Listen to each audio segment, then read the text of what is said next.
Black family. The first unit, the cradle of who we become. For generations, one family stood as pillars, guardians of an ancient flame in the heart of Yoruba land, the Egugbemi family. Respected, revered. The Egugbemis were custodians, keepers of the Yoruba way, the traditions, the language, the very essence of Eshense, the religion that breathes life into their world, a world not confined to Africa. The Yoruba spirit sailed across oceans, took root in foreign soils. Cuba, Haiti, Brazil, Honduras, a powerful, unyielding presence wherever their children landed. Why cling so fiercely to the old ways?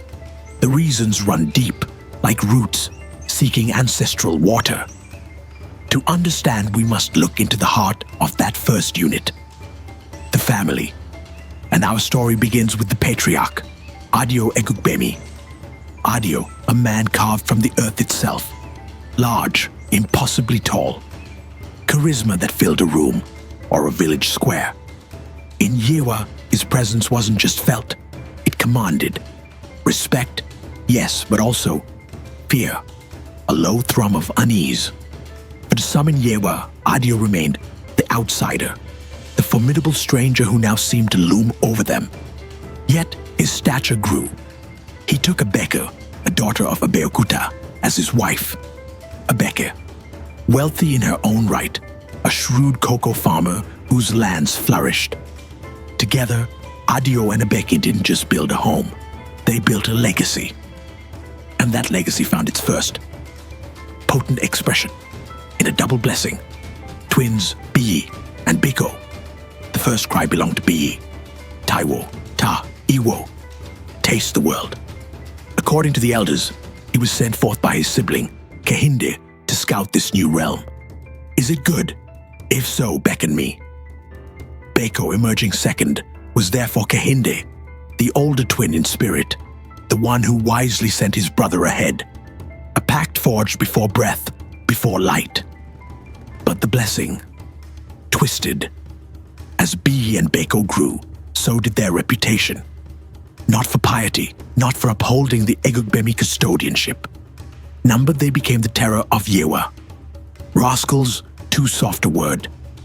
Their presence at any gathering meant stolen goods, bruised faces, and the looming threat of chaos. They preyed on children, raided farms, a shadow falling wherever the twins walked. The respected Egugbemi name began to tarnish at the edges, stained by the acts of its heirs. Then came the night that shattered the illusion. Mrs. Julie Osia Chimpong, the town's Ghanaian English teacher.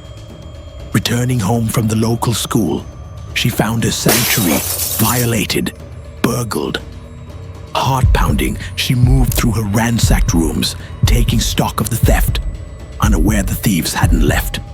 Two figures grabbed her, young but strong, faces masked by darkness, but their voices chillingly familiar to any in Yewa. Biyi and Beko. Machetes held not for threat, but for cruelty. Their demand, inhuman, degrading.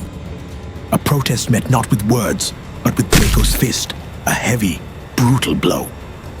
Go first, Beko ordered Biyi. And in the hellish darkness of her own home, Mrs. Ozia Kampong endured unspeakable violation. Biyi took his fill as Beko watched, a perverse amusement in his eyes. Then Beko took his turn. Not minutes, but a relentless, torturous 40 minutes. Two sons of the custodians, defilers. And then, as suddenly as they came, they were gone, vanished into the swallowing darkness of the forest. That night, in the soil nourished by Yoruba tradition, something truly evil took root within the Egugbemi family. The assault on Mrs. Osia Champong wasn't just a crime. It was a rupture, a dark omen. The respected custodians now harbored a terrifying secret. The twins' pact, forged in heaven, had descended into a hell of their own making. And this was only the beginning. The darkness had found its way in, and the legacy of the Black family would never be the same. What happens when the Guardians become the monsters? Find out in part 2 of The Black Family.